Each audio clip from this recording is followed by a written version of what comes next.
Well, we're picking up today where we left off yesterday. We're looking at chapter 6 of Revelation and at the sealed judgments that are found there. And we looked yesterday at the first judgment, and we're going to look at the second one right now. But I want to give you a little object lesson here that might help you here. Remember the book that Jesus took from the hand of the Father, and he's opening up right now, was not a book like we normally think of books. It was a scroll. And the scroll, of course, would be more rolled up, something like this. And the scrolls then would be, there's 7 seals that kept this scroll from being opened and read. Now, so I got a piece of masking tape here, not a very fancy piece of seal, but here Jesus would take, in this case, would take and open up that particular seal, these 7 seals. As he did, it revealed more and more of the content of the scroll. Now, I think most likely, however, that this scroll had a seal on the outside, and then when it was opened up a little further, it had another seal on the next level, and so forth until all the scroll is opened up in such a way that it could be read in its entirety. So that's what's going on here as Jesus opens up the scrolls. Last time we looked at the first seal being broken, which I think was the Antichrist stepping up to the world arena, probably as a hero, bringing peace to a world that is in chaos, perhaps because the church has been raptured. And could you imagine millions upon millions of people being raptured and removed from the earth all at once, all the havoc and destruction that would go with that? So someone steps up, someone needs to step up, and it seems to be the Antichrist who steps up and gives leadership without any form of violence or war. But that changes in the next verse, the next seal. It says, "And he broke the second seal, and I heard the second living creature saying, 'Come.' And another, a red horse, went out to him who sat on it, and was granted to take peace from the earth, and that men would slay one another, and a great sword was given to him." So now we have war. So the Antichrist apparently gives peace for a period of time.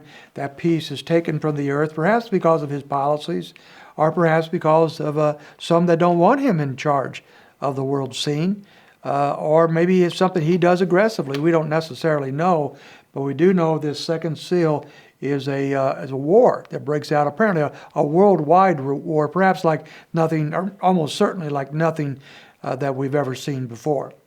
That leads to the third seal, which is famine.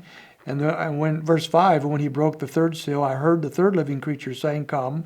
And I looked, and behold, a black horse, and he who sat on it had a pair of scales in his hand. And I heard something like the voice in the center of the 4 living creatures saying, 'A quart of wheat for a denarius, and 3 quarts of barley for a denarius, and do not damage the oil and wine.'" So now we have, following this war, or in the midst of this war, we have famine breaking out. This is very common in ancient times, and even today in many places. You have a war, lots of people are killed, the crops are destroyed, the food supply lines are eradicated, and the next thing you know, you got more people dying of famine and disease and so forth than you did at the war. And so we have a picture of that going on here. War has taken place. It probably was a devastating thing throughout the whole world. The next thing you know, you got runaway inflation and you got famine. It says here, for example, in verse 6, that a quart of wheat for denarius. Now, denarius in the first century was the wage for a normal worker for one day. Okay, so he's receiving this denarius, and normally a denarius would buy about 8 quarts of wheat. That would be enough perhaps to feed a family. But we have here that the denarius is able to buy only 1 quart of wheat. That's a very small amount of food, barely enough to keep one person alive. So how are you going to feed your family as well as yourself on that little bit of ration? But nobody can afford any more because of the destruction that has taken place here. But it does say, "And do not damage the oil or the wine," with the idea that there are apparently supplies of oil and wine available somewhere if you could get to them and afford them. And most likely those that are in power and those who are very wealthy could actually buy these very special commodities. So it's much like we have today, where in many places of the world, the very, very rich have everything. They live in splendor. Wrapped all around them are people in complete poverty. Here we have perhaps the same picture, but intensified. Just a small handful of leaders, political leaders, probably those that follow the Antichrist. They can get anything they want, but the average person couldn't even touch these things. Instead, they were starving.